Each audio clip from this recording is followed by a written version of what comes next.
j'ai du mal à tenir le combiné. Je suis stressée. J'espère qu'Henri va m'aider. Allô? Brigitte? Oui Johan, je t'ai reconnu, tu veux que je te passe Henri? Oui, s'il vous plaît, merci. À bientôt. Les secondes d'attente sont longues. Allô, Johan? Salut, Henri? Mais qu'est-ce que tu as? T'as une drôle de voix. Henri, je suis dans la merde. Ah bon, t'as fait une connerie? Henri me dit ces mots avec, lui aussi, une voix tremblante. Comme il sait que j'ai déjà fait les 400 coups, surtout il y a quelques années, il a sans doute peur que je sois retombé dans des histoires. Je le rassure. Non, t'inquiète. Mais qu'est-ce qu'il y a, alors? Je retrouve son sourire à travers le combiné. Henri, il y a une fille qui veut sortir avec moi. Eh bah, c'est cool, ça? Génial. C'est qui, je la connais? Oui. Ben, t'as pas l'air très enthousiaste. Qui est l'heureuse élue? C'est Émilie, qui est dans ta classe de terminale. Ok, c'est cool. Elle est mignonne, en plus. Mais qu'est-ce qui t'embête? C'est normal de sortir avec une fille à 17 ans? Tu l'aimes? C'est ça, le problème. Je la trouve super. Bon, Ben c'est cool alors. Oui, mais tu vois ce n'est pas le genre de fille qui cherche des amourettes. Comme elle me dit, je suis le premier garçon avec qui elle veut sortir. Elle a longtemps réfléchi avant de me demander de sortir avec elle. Je ne suis pas sûr de correspondre à ce qu'elle attend. Je ne suis pas sûr de répondre à sa demande d'une vraie histoire d'amour. Je ne suis pas sûr d'être capable d'aimer une fille dans la durée. Je ne pense pas pouvoir satisfaire son souhait d'une relation stable. Henri reste silencieux. Il m'écoute, puis me répond. Pourquoi tu dis ça? T'es un mec super aussi? Ne te dévalorise pas. Oui, mais tu ne comprends pas. Je pense que je ne saurais pas aimer dans la continuité. Et pourquoi cela, monsieur? Me dit-il avec un air blagueur, sans doute pour m'aider à dédramatiser cette histoire. Je lui réponds alors. Tout simplement parce que je n'ai jamais eu un bon exemple. J'ai peur que ça se termine comme la relation de mes parents. J'ai peur de moi, j'ai peur d'être incapable de construire une histoire stable. Je ne m'imagine pas, par exemple, père de famille. Je ne m'en sens pas capable. Henri m'interrompt brusquement.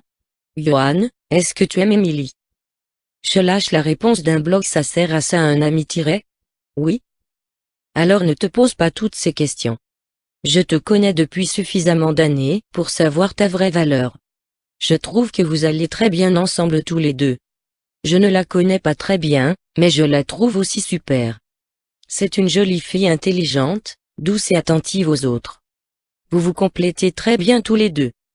Tu vas découvrir tous ses talents, mais aussi tu verras que tu peux être un super petit copain. Sans parler déjà de fonder un foyer, vous allez vivre une super expérience. Et je sais que tu sauras lui donner ce qu'elle attend. Après quelques secondes de silence, il reprend. Souviens-toi comment a commencé notre amitié? Souviens-toi comment tu avais été attentif envers moi? Puis, d'un ton doux, il reprend. Je vous souhaite de vivre une très belle histoire d'amour. Derrière mon téléphone, je souris. Ses paroles sont très belles et apaisantes. Il a toujours les bons mots pour rassurer ses amis. Je ne sais pas comment il fait. On dirait qu'il a été bonze dans une vie antérieure. Mais dans la dernière phrase qu'il a prononcée, j'ai perçu une pointe de tristesse. Comme s'il avait la gorge bloquée. Je lui dis. Merci Henri. Mais dis-moi, t'es sûr que ça va? Oui, oui. Pourquoi? Il essaye de reprendre une voix joyeuse. T'as pas une voix très assurée. Mais si, ça va? Insiste-t-il. Arrête, Henri. Je te connais bien aussi. Qu'est-ce qui ne va pas? Des anges passent. Alors? T'as de la chance. Pourquoi? Je sais que tu vas vivre une fabuleuse histoire d'amour. Et? Il me répond doucement, mais avec un brin d'amertume dans sa voix. Et, est-ce que tu crois qu'un jour une fille tombera amoureuse d'un handicapé comme moi, qui aura besoin, au fil des années, qu'on s'occupe de plus en plus de lui, comme un gamin? Est-ce que tu crois qu'une fille voudra bien se marier avec un mec en fauteuil roulant, voire avec un légume? Je ne réponds rien. Au fait, je ne sais pas trop quoi lui répondre. Ce qu'il dit, c'est aussi ce que je penserais si j'étais à sa place. Mais ça me fait mal de le voir déprimé comme ça, lui qui est toujours super joyeux. Je tente donc une réponse, en essayant de prendre un ton rassurant. T'as tort, je suis sûr que t'auras une petite amie aussi. T'es un mec vraiment formidable, tout le monde le dit au lycée, et en particulier les filles. Oui, mais entre dire ça et passer à la relation amoureuse, il y a un océan. Sincèrement, tu crois qu'une fille tombera réellement amoureuse de moi un jour? Pour une vie de couple qui sera courte et douloureuse, surtout pour elle. Je ne pense pas. Même si une fille est amoureuse de moi, elle ne franchira pas le cap. Je laisse un silence, déstabilisé par la réalité, par cette putain de maladie toujours bien présente, et qu'on ne peut pas oublier.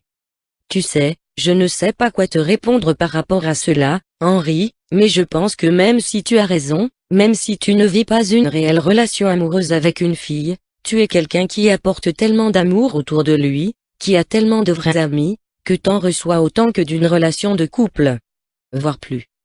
Tu en vis une autre forme, qui est tout aussi magnifique.